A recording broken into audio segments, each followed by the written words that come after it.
dengan kita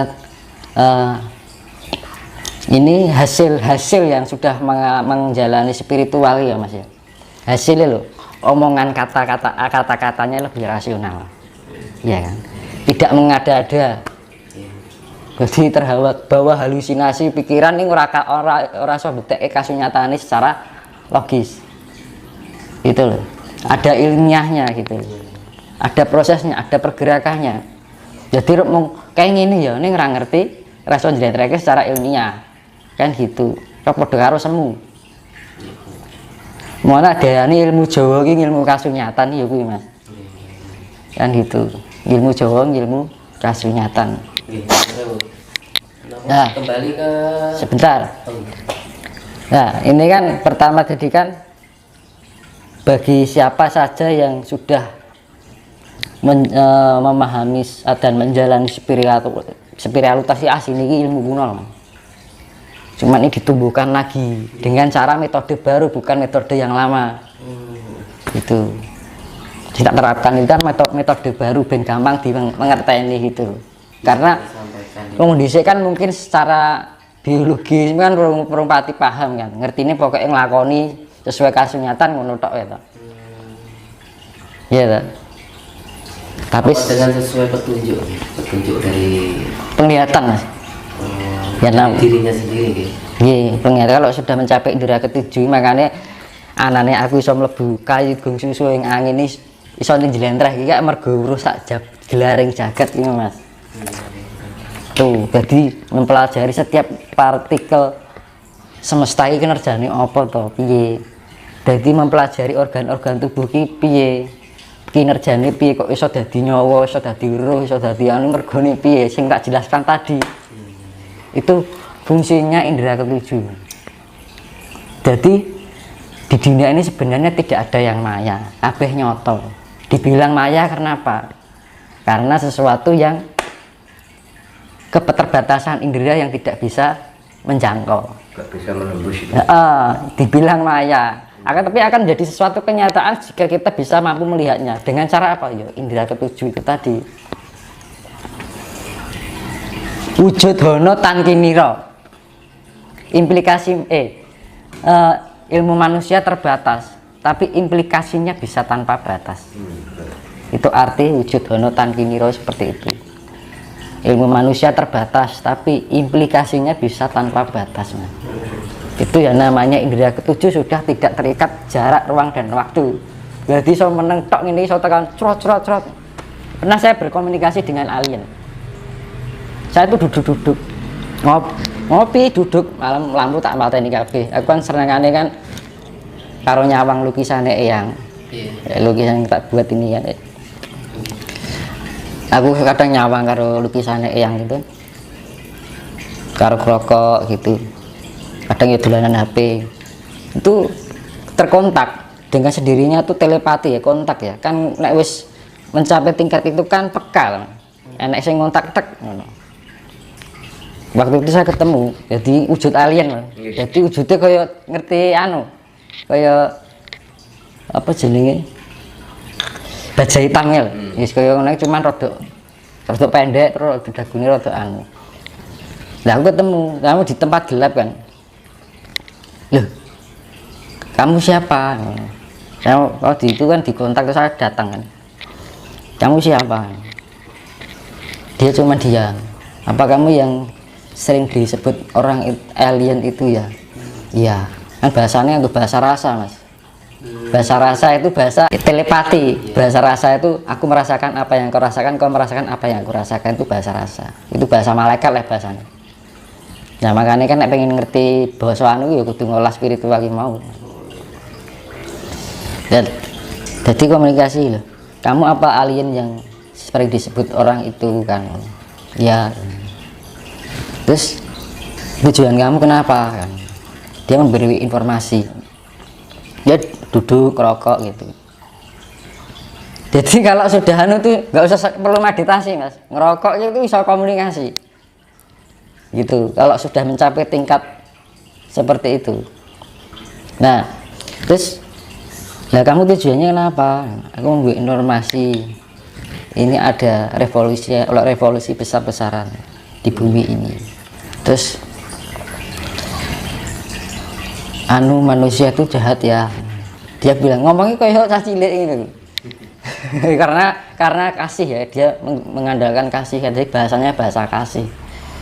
Loh, manusia itu jahat loh, lah sedangkan aku juga manusia, kenapa kamu bisa mau menemui aku juga manusia, tapi bilangnya kamu nggak seperti mereka. Aku nggak ngapa-ngapa, aku ngomong apa enaknya kan gitu, ngomong apa yang dia bilang, kamu nggak seperti mereka.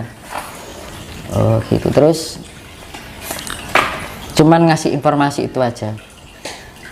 Oh hanya itu aja. Terus ya udah ya, aku mau pergi, yes, aku nyebutnya ya saudaraku, hati-hati, aku kan hilang seleng gitu. Jadi kasih mereka, kunci utama adalah kasih. Semuanya. Alien sendiri itu makhluk apa itu? Itu makhluk yang di dimensi sana lain kan. Jadi mereka itu bisa bertransformasi di dimensi lain. Manusia mungkin nggak bisa, IQ itu bisa lebih berapa kali lipat dari IQ manusia. Makanya tingkat IQ itu bisa meningkatkan kecerdasan, makanya spiritualitas itu juga bisa meningkatkan IQ. IQ itu apa toh? IQ itu suatu kecerdasan untuk memahami sesuatu akan menjadi sebuah penalaran, ilmu logis. Oh, nah gitu tujuannya. Makanya aku di sini tuh mengenalkan hakikat spiritual ya, kayak gini Mas.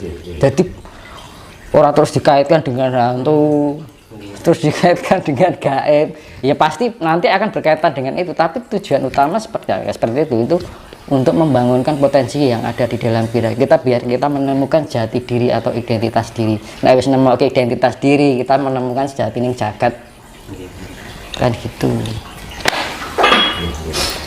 Kasih Mas. Ya. Jadi saya kembalikan, itulah spiritual. Jadi jangan disangkut mesti selalu berkaitan dengan gaib, enggak. Jadi spiritual itu membangun diri, potensi diri jiwa kita terbangun, meningkatkan tingkat kesadaran kita, memahami segala sesuatu secara logis, yang gitu. Iya, berarti intinya. Nah, kalau sudah itu kita mengenali jati diri. Kalau kita sudah mengenal jati diri, kita tidak gagal paham dalam mengenal kesejatian sang semesta. Itu artinya seperti itu, Mas. Oke. Jadi makanya, nah ada satu lagi. Tadi kan saya singgung masalah nama negara ya. Kedua, pedoman. Terus bendera. Ya, ini yang berikutnya adalah ajaran. Yang pada intinya ajaran kasih, tapi kasih itu bagian dari itu. Lah sing dadi utama itu adalah bagaimana manusia kembali pada Tuhannya, kan gitu kan. Berangkat dari sumber kembali ke sumber. Saya ceritakan tadi, berangkat dari rumah ke pasar, akhirnya nggak lama-lama ke pasar ya bali ning omah. Kan gitu. Yaitu yang namanya ilmu sangkan paraning dumadi. Itu tadi ya. Sangkan saka awal asal usul ning paran dumadi baling ning sing gawe panguripan. Backbone. Dan gitu. Nah, itu ada ajaran yang namanya Sastra Jendra Hayuningrat, Hono Coroko, dan Jimat Jimat Jamus Kalimo Sodo.